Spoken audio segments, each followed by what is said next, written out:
Hi, everybody. Edward76 here again. Today we're going to talk about truth. What is truth and how do we get there? Well, how do we get there? How do we get to the truth of the matter, as a lot of people say?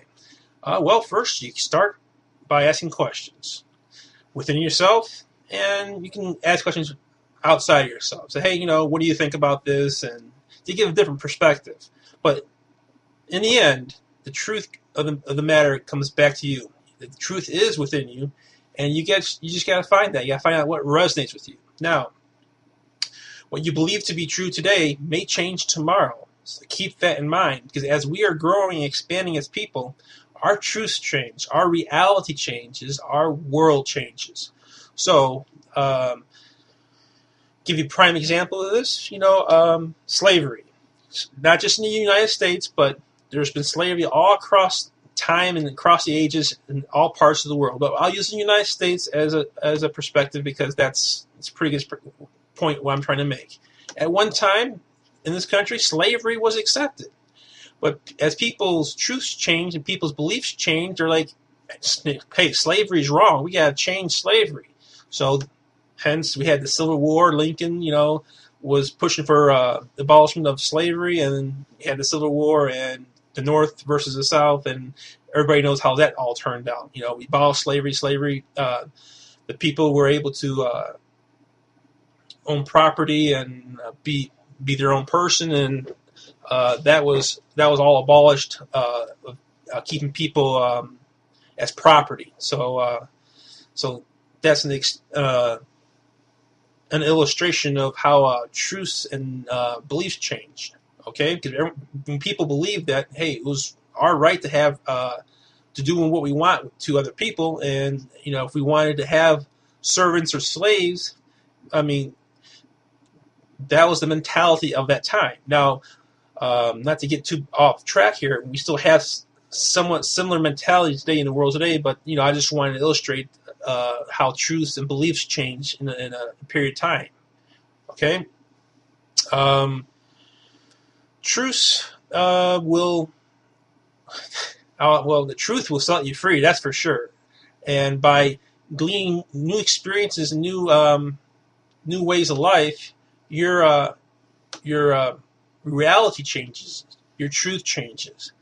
And I don't want to sound like beating a dead drum, but that is very true. I mean, as you start to expand your mind, your consciousness, and your awareness, what you believed yesterday to be true may not be true, say, tomorrow. So you always got to push and question what is your truth? What is the truth of reality around you? What is the truth of reality inside you? Because pretty much, as we create our own reality in that respect, we create our own truths. The challenge of creating our reality, creating what is true in our life, is our willingness to accept change. And if we're not if we're not very willing to accept change, then we'll be narrow-minded. And that's where narrow-mindedness comes from. Our stubbornness. We're unwilling to change, and so our truths won't change. Our experiences won't change. We'll only be in that mind frame, or that mode of operation of just being in that frame of mind of not being able to change. And this is what I wanted to touch on today, just briefly, about truth. What do you believe to be true, and how do you hold it to be true? You always got to ask the questions of why certain things happen in your life. Now, you don't want to be placing blame on anybody, because why things happen in your life are, for the most part, solely responsible to you. But we're getting to the law of attraction and to other topics, which I will discuss, about resonating and vibrating what you want in life. But in seeking, everything is intermingled in that fashion where, everything touches upon each other. There's nothing separate in the world. So, I mean, I can talk about, let's say, anything. I can talk about UFOs, and UFOs can somehow relate to the political nature in Congress or whatnot.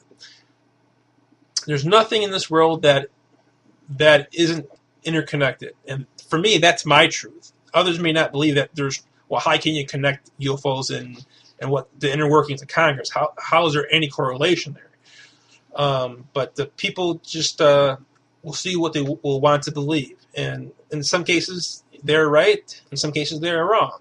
Now, that goes off to another topic of being who's right, who's wrong. Well, depends on your version, not your version, but your perception of reality. You know, I mean, if I believe anything is possible, then there really isn't no right and wrong. There's just choices. There's just experiences. Now, if I believe in a right and a wrong, then I believe in a set frame of action. Set frames like, well, you can't do this or you can't do that, or if you do this, you're going somewhere, or if you do this, you're going somewhere. Now now we're getting to something religious. You see, what I'm trying to say here is like everything's literally connected. And I was about to go off into a religious area, and I'm not trying to do that. I'm just trying to illustrate how everything's connected and how all this resolves around truth and your willingness to accept truth. So in closing, what is your willingness to accept truth? Highly depends on your willingness to change. Your truth will change accordingly to how your willingness to change. Now, does this make just getting back to good and bad, does this make it right or wrong or good or bad that, you know, some people are not willing to change? That's just the perspective. But truth is in the eye of the beholder, and I mean, you can't change anyone's mind for them. They will just have to live in the world that they set up, they create, and all we really can do is show others our truth, and by doing that, we can help each other. As long as we just don't come from the direction of, you know, right and wrong, say, hey, you know, my truth's right, your truth's wrong. You know, if we can just share, just the sharing of information and ideas with each other, our truths, that in itself will help affect change in the world within ourselves and with other people. So this is Edward76, my second YouTube video, and I hope you enjoyed it. If you got any questions or comments, feel free. Like I said, we're all in this together. I'm just trying to share ideas that I have within myself. And until next time, I'll see you later.